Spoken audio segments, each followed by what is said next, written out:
I think that's where you were going to talk about the Ordo Salutis Yeah, Romans 8:28, is helpful, and I have it pulled up. You have it pulled up? Yeah.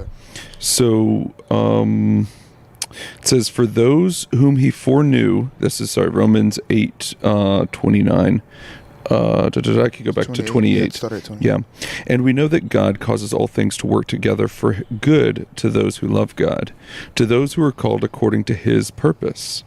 For those whom he foreknew, he also predestined to become conformed to the image of his Son, so that he would be the firstborn among many brothers and sisters. And those whom he predestined, he also called. And those who he called, he also justified. And these whom he justified, he also glorified. So it's justification, sanctification, and glorification, where you're justified, you're made right. So God looks at you now as one of his. You're one of his now because Christ is the intermediary. So he's looking at Christ and looking at you. So you're now, his blood has washed you clean. So that's justification. And then sanctification, it's an ongoing thing. You're growing in sanctification. You're growing more and more into the knowledge of Christ. It's going to be your life so once you've been justified, been made right, been saved, now you're in the process of sanctification, where you're consistently growing into the knowledge of Christ. You're learning, you're growing in his word, you're understanding more, and you're being more and more conformed into his image. And then now in glory, you're actually perfected.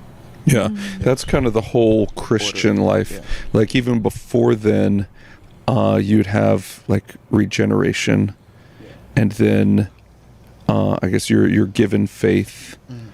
I forget the phrases that they have there, but it's like regeneration. God gives you a new heart, and then there's you're given faith, and then salvation, and that kind of all happens in like boom, boom, boom, like all at once.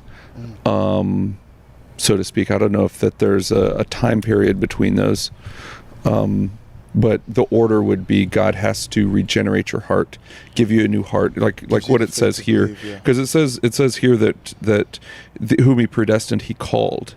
So he predestined us, and then he calls us, and then from the called he also justified. So after he calls you and then you respond, then he justifies you.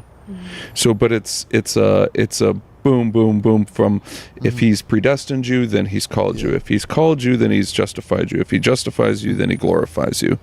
So there's that sort of, what do they call it? The golden chain, or I forget. Golden chain of redemption. Yeah. And we would consider it to be an unbreakable chain as well, and that would go with that irresistible grace. Like if God has predestined you, if he has chosen you, then you will be called, you will be justified, you will be sanctified, you will be glorified. And that again just links together those points of Calvinism and Reformed theology, is that it is an unbreakable chain, that those who he called will persevere until the end, into glorification.